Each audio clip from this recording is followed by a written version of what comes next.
Motorsport 411 presents all the four- and two-wheeled action. Motorsport 411 with Sean Cardovillis. Welcome to Motorsport 411, your home for all your four- and two-wheel action in Africa. Coming up in this episode, we continue to round up the 2023 WRC Safari Rally. We find out about a mother and daughter combination that finished 10th overall in the event. And we find out how the safari was from an international perspective as we speak to WRC commentator Mike Chen. All the four- and two-wheeled action. Motorsport 411. Welcome to the show. Now, there were a total of 4 all-women's crews who competed in the KNRC category of the 2023 WRC Safari Rally. The combination of mother and daughter of Caroline and Tinashe Gatimu finished 10th overall in that category. Here's the mother, Caroline. Caroline, thank you so much for speaking to us on Motorsport 411. Congratulations, 10th overall. You must be really pleased with how it went at the Safari Rally. Oh, yes, we are. Yes, we are. You know how it is. The Safari is always the hardest event of the year. So what people look for mostly is a finish. And that's exactly what we are looking for this time. And we're very excited that we got to get to the finish line, and more excited because we finished 10th. Not only that, mother and daughter, how pleased are you for her competing in the Safari Rally? Oh, I'm very proud of her. It's something we didn't think that she would do it this soon, of course, in future. But she's very excited. She's over the moon. She's very happy with her performance. Who was driving? She was. Aye. She was. As much as I've driven all these years, but we said, you know what? It's time for her to start. And since she's been doing autocross and rallycross, we put her on the wheel behind Safari. And there she was. She proved herself. How was the decision made? Initially, I was to drive. But because we're training her and we were grooming her or mentoring her to do the Safari one day to get into the main class, we just decided, you know what, it's okay. Since I've done it before, let it be her first time to try. And since she was in a new car, of course, I was scared and everything. But when she proved that she could drive it in Kasarani, I was very happy. And she was excited about all the routes. And in terms of being mother and daughter, how unique was the challenge? I don't call it a challenge. I just want to call it an opportunity to be together, to sit together with my daughter in the car. What we could do in a car in terms of under pressure, you know, everybody's looking at you. But of course, we put that part from everybody looking at us. We put it out of the window. We're like, you know what? You just perform, do your best, do what you can. But it was very nice considering that we could sit in the same car and she could actually listen to me, because if she didn't listen to me, then something would have gone wrong. And due to the fact that I can trust her driving, you know. So there's places we're really pushing. And of course, being a driver, you always look up and wonder, we should do that one. But she actually managed to do it very well. So it was very nice. And she must have been the youngest driver in the Safari, huh? Yes, she was. She's 18 and she was the youngest driver. Okay, so we've been seeing her compete at autocross and rallycross. I guess you'll be competing at the next rallycross event. That's next, huh? Oh, yes, in August. Yes. All goes well, God willing, we will be there. We are competing against each other, maybe, or in the same team. All right, mother and daughter competing in the Safari, Caroline and Tinashe, who were competing. The mother was the navigator and daughter driver extraordinary. Thank you so much for speaking to us on Motorsport 411. Thank you very much, Sean. Thanks for having us. It's a great opportunity speaking to you. That's the mother, Caroline Gatimu, speaking exclusively to Motorsport 411. Now let's speak to the daughter, Tinashe Gatimu. Tinashe, thank you so much for joining us on Motorsport 411. Congratulations, finishing your first ever Safari Rally. How did it feel driving your mom? It was an amazing experience. It was really nice, really fun. And in the car, there's no mom and daughter. It's just driver navigator. So it was really good. So what were you calling her in the car? Just mom. It was weird calling her Paro or anything else. Now, quite a change for you. You're used to autocross, rallycross, which is a much shorter format. How was the rally for you? I had been exercising the week before, so it wasn't as gruesome as I thought it would be. So, but in terms of the distances, they were really long. I ended up sweating a lot, like more than I'm used to. But overall, it was a lot of fun. And also the car was quite a change for you. Yes. Moving from a wheel drive non-turbo to wheel drive turbo was quite something. So the power was more, the grip was more, control was more. It was a really nice car. And how tough was the route? To be honest, I liked the whole rally. I can't really say it was tough. Like, I know it was tough, but it was really fun, so it kind of cancelled out. But in Sleeping Warrior, over the mud and over the rocks was, I think, the most challenging for me. And how did you feel on the ramp receiving your accolades and then also at the Motorsports dinner? It was really nice. Considering it's my first safari, the feeling of getting the trophy was really great. And on the ramp, I loved that Dad came to celebrate with us. I really appreciate his support. And at the dinner, I love that the CS and the other officials also acknowledged us, our KNRC people. So what's next for you? Are we going to see you in more rallies? Hopefully you will. But no, for sure you'll be seeing me in this weekend's autocross and in the rallycross that's coming in August. Fantastic. Thank you so much for speaking to us on Motorsport 411, Tinashe Gatimu. Thank you very much for having me. We'll be back. All the 4 and 2-wheeled action. Motorsport 411. Motorsport 411. So welcome back. We're continuing to round up the 2023 WRC Safari Rally. Mike Chen is a commentator for the WRC. Chenny, thank you so much for speaking to us on Motorsport 411. It was really nice to meet up with you in Kenya. First of all, your thoughts on the Safari Rally? Oh, Sean, it was amazing. I had the best time, aside from the rally itself, which was just incredible, wasn't it? The stages and, the drivers absolutely loving it. The atmosphere there, the people, the fans, it was just incredible. And I had the best time. So thanks very much for having me. It was great. Was that your first time here? Yeah, that was my first time. So I've been doing the WRC since 2009. But obviously, just after COVID, plans changed slightly with what we was doing with Red Bull. So it transpired that this was actually my first ever safari, and it was one of those rallies that you got to tick off the list, isn't it? So it was amazing to come along and be a part of it and meet so many incredible people. And what a rally it was, Sean, wasn't it? It was we had so much action throughout the weekend, and it was amazing, like nothing else we see on the calendar. With all the history of the rally, what were your impressions before you came and, what you experienced? I suppose I think the first thing, isn't it, is the wildlife, isn't it? Because, again, it's so unique and we don't see anything like that anywhere else on the World Rally Championship calendar. So, I saw a leopard, a giraffe and wildebeest, and, I was privileged to see a leopard. Everyone said that was amazing. So, yeah, that was very, very humbling and, to see such beautiful wildlife that we don't normally see. We certainly don't see it in Europe outside of zoos. That was incredible. And I think the stages as well, as I said, they're so unique, aren't they? Particularly those areas where there's, fesh and very, very soft ground. And it's so unique to the teams.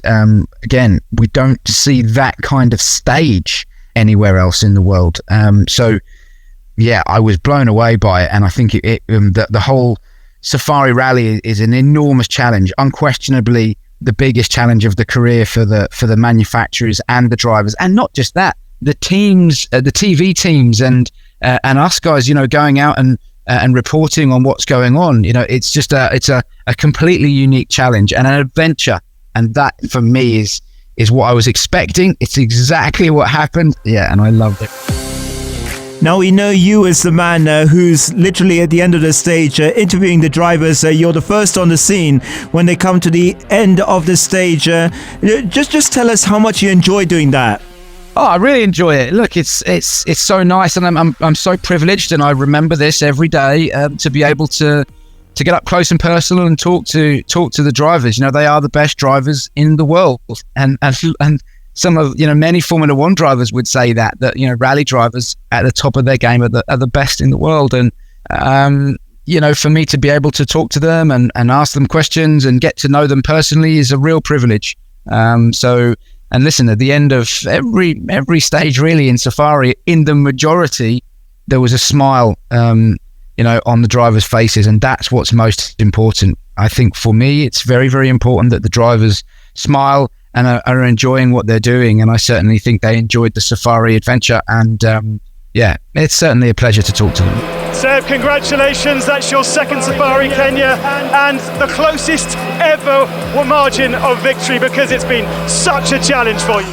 I'm sure it surprised you. The action certainly lived up to its billing, but Toyota, their domination of the Safari over the last couple of years, did the results this time surprise you a little? They're on the crest of a wave, aren't they, at the moment? I mean, they locked out the podium in 2022 and did it again this year. I think Sebastian Ogier was mind-blowing, and you have to drive that rally with experience, don't you? And that's exactly what he did, despite the problems on the final day, ripping the rear tailgate off the car, still managing to win the rally, but only by 6.7 seconds from Kalle Rovanperä. And I think that goes to show just how close it is at the very top of the championship. But then, you have to say all credit to Toyota, because Elvin Evans had his problems. Takamoto Katsuta redesigned that Yaris a few times over the weekend, didn't he? And the Toyota team put it back together and got it to the finish, and it was a 1, 2, 3, 4. So, they are no question at the moment, so far as the car goes and the team goes, they are the benchmark, aren't they? And listen, I think in rallying and in any form of motorsport, you never stop pushing the boundaries. You never stop evolving. You're constantly looking for the next tenth of a second. As soon as you stop doing that, you fall off the pace. And Toyota, that's in their ethos, isn't it? Continue to get better, strive to get better all the time, and seek perfection. And it's never ever perfect ever in any race team, but you strive to be as good as you can be all the time. And then when you have those tough weekends like Toyota had, when you're in the face of adversity, you're able to get around it and still get the result. And that's what Toyota did, and it was incredible. Were you surprised, a combination of mechanical issues with Hyundai and, also bad luck with Ford? Were you surprised that they couldn't really keep up with Toyota?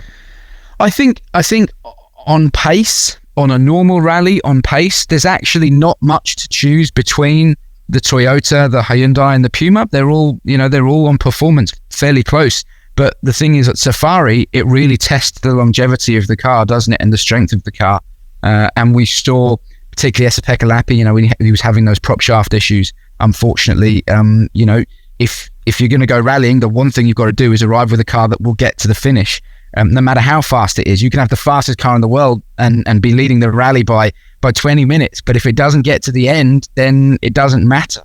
I think the Hyundai was quick, and I think Esa-Pekka Lappi put in a phenomenal performance, considering it was his first time in Kenya and his first Safari Rally. He was really good. He got up to speed very, very quickly on a unique event. It was just sad that the Hyundai, the mechanical issues that he had meant that he didn't get on the podium. He wasn't there at the finish. And the first part of rallying or any form of motorsport is you got to finish. And certainly, I think the Safari Rally, by its very nature, will find problems and find weaknesses in a car, and I think that we saw that over the weekend. Now, Chenny, as I mentioned, it was an absolute pleasure to work with you at the start of the Safari. Just watching your passion for motorsport and, just the way everything flows out of you. From your point of view, just tell us how you got into motorsport. Have you got a motorsports background? Yeah, my father raced modified sports cars long before I was around, and then when I turned up, he stopped racing and instead redirected the funds into me going karting. So I raced karts for many years with Lewis Hamilton and Paul Dorista and Gary Paffett and all those guys. I was very lucky to be racing with such top flight drivers, and I raced from karts from 8 to 16, and then moved into cars and did a bit in that. And I still race radicals and occasionally GTs and that kind of stuff. So motorsport is very, very much part of who I am. It's been a part of my life since I've been born. And I always said, if I can't go and race cars professionally, I'd like to at least talk about them. And that's what I do. And it's a real privilege to be part of the World Rally Championship and amongst such fantastic people. And I don't just mean the people that I work directly with within Red Bull and within WRC TV, but also the teams. They are fantastic, down to earth, good people, and they all enjoy what they're doing. And the WRC community is incredible, and that's all glued together by the fans, and they're the glue for this entire little community, and it's a wonderful thing to be a part of. You just come back home. You were in Ireland. Motorsports world still reeling from the death of Craig Breen. You were in Ireland for a very special event.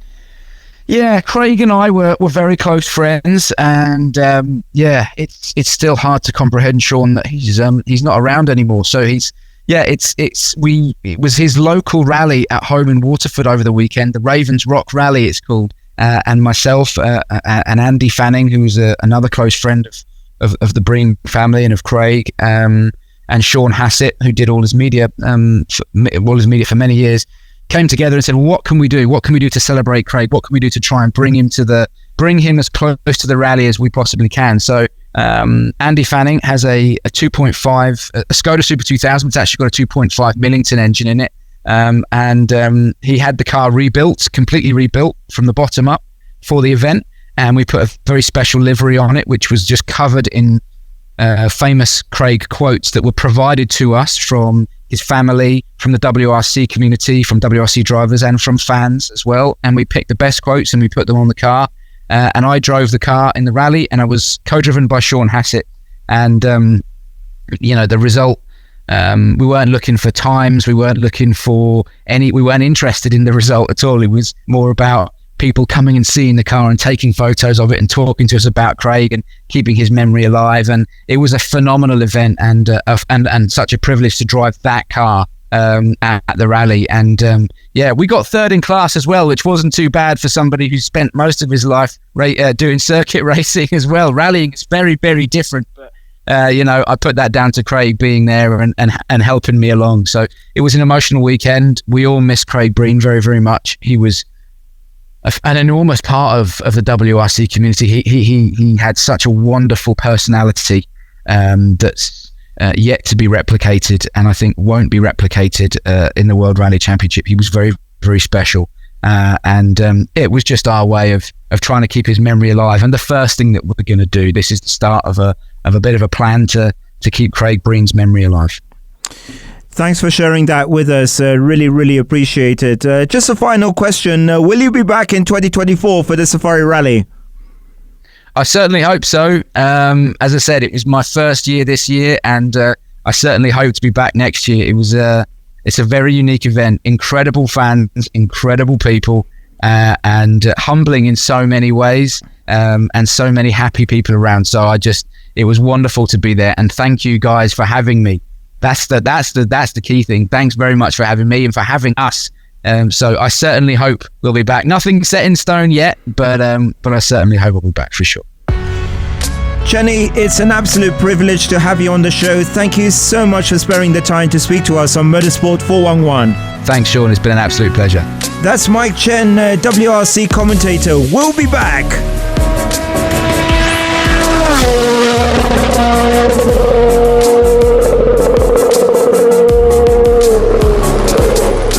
Motorsports 411 with Sean Cardovillis. So that's it for the show this week. Our thanks once again to the mother and daughter of Caroline and Tinashe Gatimu, Mike Chen, the WRC commentator. Our thanks as always to Big City Studio. I'm Sean Cardovillis. See you next week.